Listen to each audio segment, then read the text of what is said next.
All right, what the heck just happened to the stock of Salesforce? The Kramer fave cloud kingpin reported after the close, and while the headline numbers were excellent, strong top and bottom line beat for the quarter, the company did give what I regard as conservative guidance, and the stock got slammed from that after hours trading.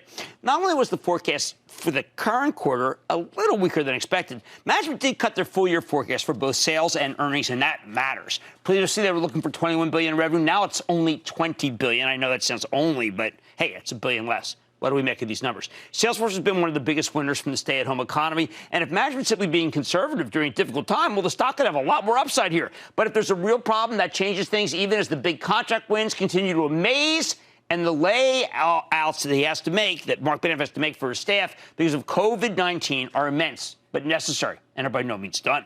So let's dig deeper with Marc Benioff, the straight-shooting founder, chairman, and CEO of Salesforce, to learn more about the quarter and his company's prospects. Mr. Benioff, welcome back to Mad Money.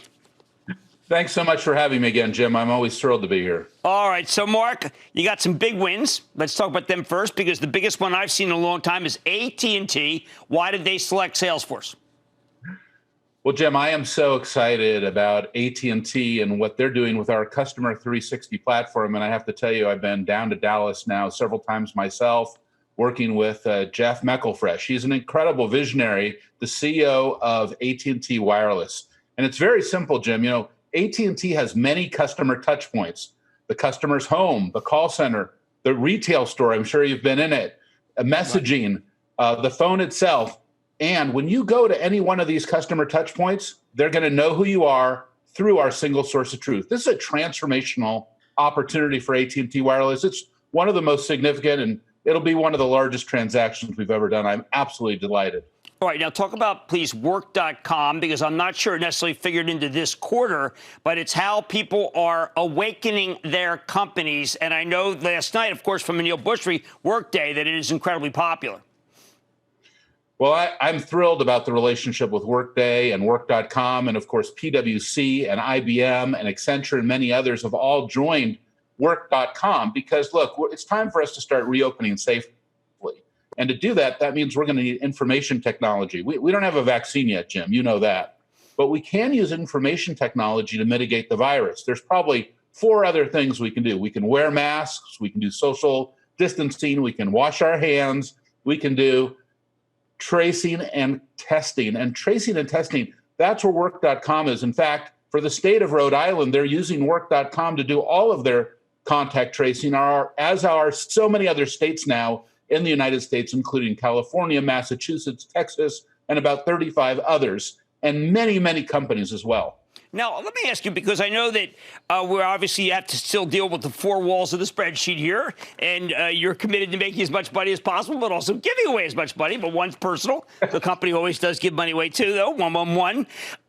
Obviously, this quarter was a beat. And that's been very difficult to do because a lot of people were struggling this quarter. I'm trying to figure out, people are now saying, listen, it's a big guide down. You're supposed to make 75 cents next quarter. You went 66, 67, and that the operating cash flow was not what people wanted this quarter. And it was a miss from what people were looking for, 1.5 bill versus estimated 1.8. So how do we reconcile all the business you're doing, the big wins, with what you're forecasting, which seems lighter than what I expected from you? Well, Jim, this has been such a challenging quarter because just look at from our last quarter, when we spoke, there were 15 coronavirus cases in the country of the United States. Today, here we are. And the reason why I chose New York is because my heart has been with the people of New York for this entire quarter now with 20,000 deaths in the city.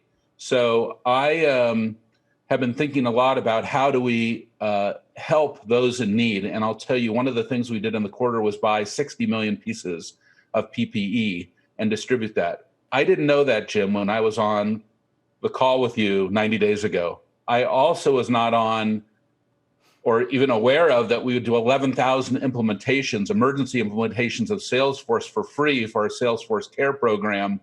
And number 3 is, I would not have ever thought that I would have done a commission guarantee for my salespeople in the quarter to stabilize them and give them the ability to work out of their homes.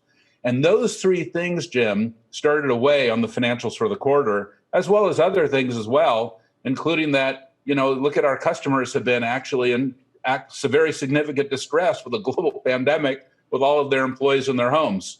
So I am actually incredibly optimistic and encouraged, because my belief very strongly is that if you can navigate through the last 90 days, you can navigate through anything.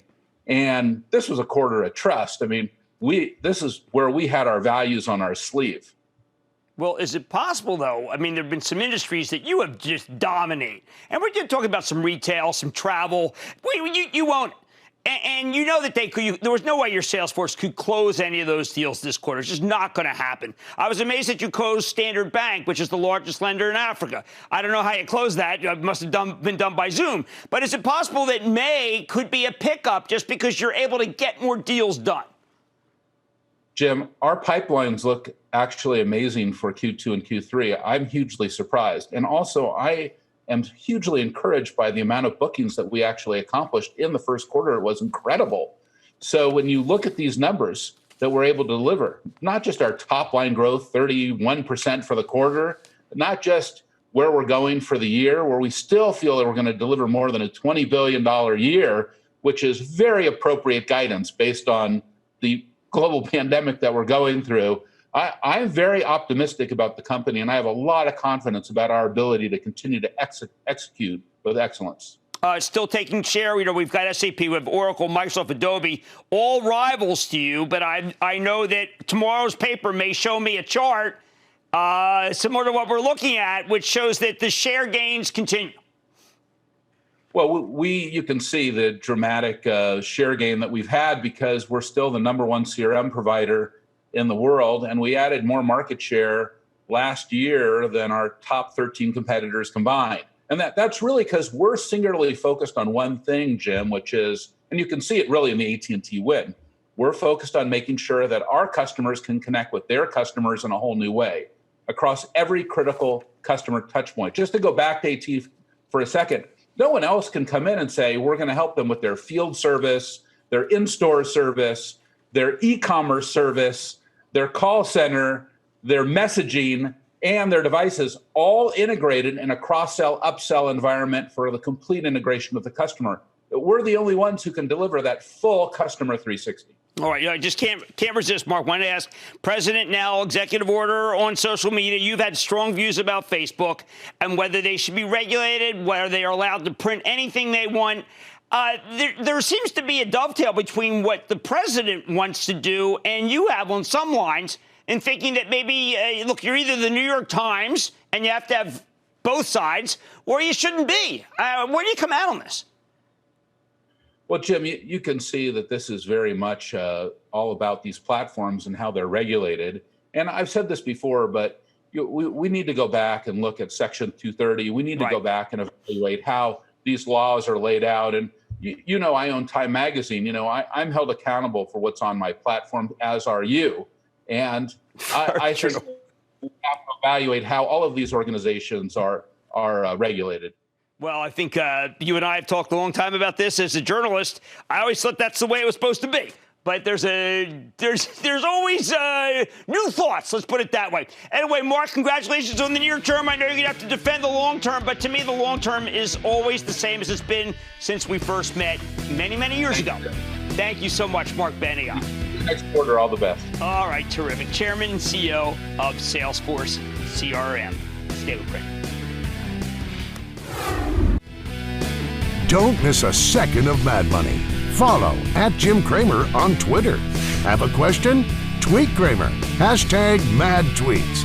Send Jim an email to madmoney@cnbc.com or give us a call at 1-800-743-CNBC. Miss something? Head to madmoney.cnbc.com.